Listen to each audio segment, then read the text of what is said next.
Welcome back, learners. In this session we are going to discuss another tool for internal analysis in the strategic management, and that is McKenzies 7S model. As we will move ahead in this course, you will notice that there are various tools for internal analysis as mentioned in your syllabus. Friends, these all models came into the picture at various times of period and they were the need of the hour, so developed. McKenzies 7S model was developed by Tom Peters and Robert Waterman of McKinsey Company. They were trying to develop some tool which was useful for organizational effective practices. So the entire theme of these 7S was, they found out that the structure and the strategy is not enough. So what makes the organizational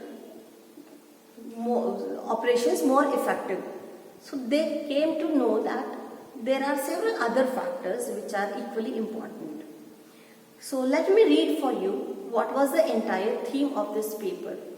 The title was the structure is not organization. Yes, the title of the paper was Structure is not Organization. What does mean? They meant that diagnosis and solving the organizational problems means looking not merely into the structure reorganization for answers, but to a framework that includes structures and several related factors. That they mean that only structure cannot be, means arranging and having a strong structure in the organization will not make it sure that all functions are in line and are effective. So what are those other factors? So they identified these 7 related factors which are equally important, and if the division of the functions is made on the basis of these 7, it will be more easy or more effective for the company to have a very strong productivity. So McKinsey's organizational effective practice, this was the theme which was there. These two worked. There was a third co-author in this, and this was Julian, and these all three were working on the theme that how effectively these can be implemented in the organization. And they have also suggested that if any organization is not serious regarding all the functions effectivity, it should not go for this model. So let's see one by one what are these 7 factors. The first is structure. As you can see in this diagram, at the center there is shared value, which was originally called as superordinate goals. And this is the entire theme of the model, which says that if this goal or this value is there, these 7 will be in line. These 6 others will change as per the shared values changes. So that's why that is in the center, and every place of every 7S model is placed in a logical form. So let's discuss structure. What is structure of the organization?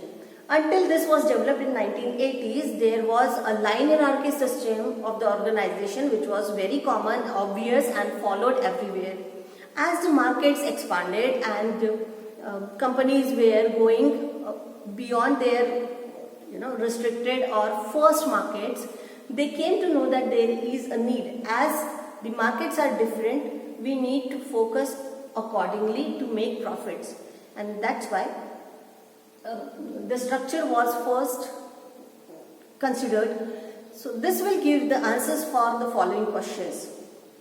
The questions are: how is company organized? What is the hierarchy within the organization? Who reports to whom, and whether it is correct, whether it is convenient?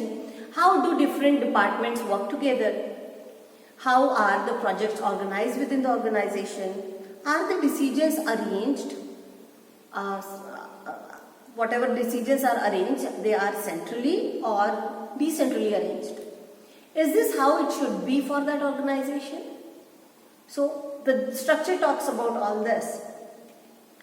Next is strategy. We have seen strategy at length, vision, mission, objectives, goals. Yes. So this strategy will give you the answers to the question, what is strategy? How do we want to achieve our goals? How do you handle the competition? Remember, if there is only one seller, there will not be any competition, so you need not to have any strategy so far. And another question is, are you prepared for the changes in demand?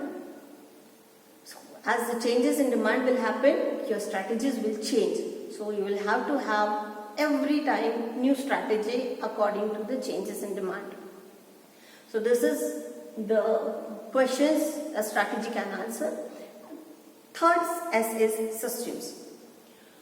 System will give you an answer for the following questions. Those are, what are the important, especially information technology systems within the organization, how well advanced the technology is, how are these tracked, are they structurally monitored and regularly evaluated, which internal processes are being followed, and is this also documented or not.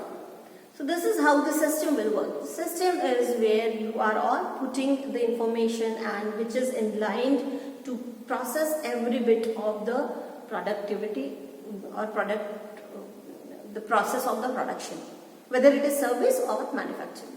So this is how these structure, strategy and systems are there. These are called as hard factors. Hard and what are, now you will ask, what are hard and soft factors? So hard are more tangible or which are easily manageable, which are not so much human dependent. As we will see the other four, they are, you can see the skills, staff or style and the shared values.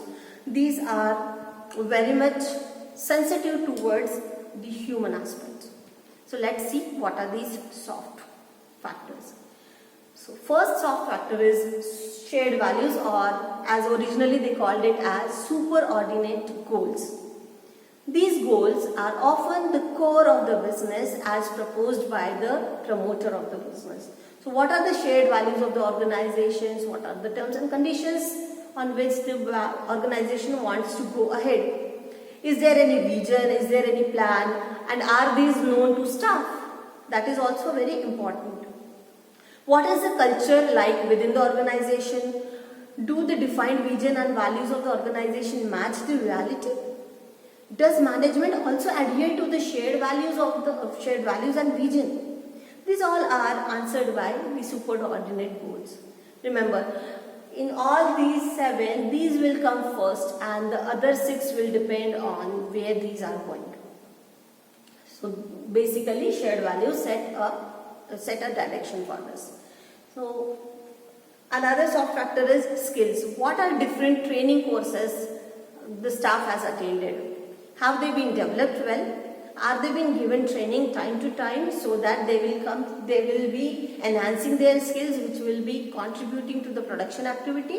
What are the different courses? And are these projects where unique skills would come handy? That is also important, because if there are existing employees which has to be trained, there will be a substantial time invested in their training. So are these projects where that skill is really required and how the company is going to impart it? That is also important. So there has to be a planned way and organized way. And for these skills to be updated, company also has to be updated with the upcoming information and the demands of the future. Style. Very important, very unique and very human specific. Friends, style factor here relates to leadership. So there is a statement said by someone that 80% of the productivity can be enhanced if there is an effective leadership present in the organization. So style will answer the questions like, what is the style of the management? It is aggressive, it is very focused or so. So style of management, is the leadership style top to down or bottom up? Is the atmosphere within the company is informal, formal or hierarchical and very specific? These are all the issues that influence how staff within the organization will function. And that's why style is important. Can you imagine what was the style of leader? What was the style of Hitler for his army? What is the style of Trump for its government? What is the style of Narendra Modi in India's government? Right? What is the style of Mukesh Ambani in Reliance? And compared to it, let's see how Tatas are implementing their leadership style in their organization. So can you see that all are different, and that's why their leadership role creates one style in the organization. So again, it will depend on the shared values, that means the top management, that what kind of style they want to bring into the organization. And this style is not just maintained by only the top management leaders. Remember, all small teams also have their leaders. So this leadership style has to be downstream to them also. And that's why how together it will create a style for the organization. Last 7 is staff. Staff will give you the answers for the questions like what are the competencies and specializations available within the team or the organization. I always put the example of Google, where its team is highly creative and technical. So are we missing competencies within the team or organization? Is our team gelled in well? Are there any conflicts prevailing in the team, and how they can be removed? How the team can be imbibe a team spirit to contribute the best? What is the course within the organization? What are the employees? Or what about the employees' satisfaction levels? What is the male-female distribution of work, or even the number of employees? This all is portraying the picture of staff as a seventh S in the organization. So friends, all these 7 S together are important because they are the 7 dimensions as found out or identified by the founders of this 7S model. So, and let's see why this came into picture and in what scenario this came into picture. So I will tell you some scenarios when this was developed. There were countries like Europe or Japan which were focusing on union strategies. On the other side, US was very comfortable and effective with decentralization strategies of the functions. There was GE company which was constantly working on bringing organizational change through its different tools. There were scenarios where the logical or we can say portfolio management was coming in, and these portfolios were varied. So there was a need to develop something which is different. They also found out that strategy and structure, the interaction between two, is not going to make a big difference. So this is all about McKenzies 7S model. It's very interesting. I could found out their original paper or the article which was first published, and you can go through that as well. And with your all interest, you can find out why these different models came to the picture. In the next lecture, I will be discussing third internal analysis tool. Till then, keep studying and keep watching. Until I bring you the next management lesson, stay tuned. Thank you.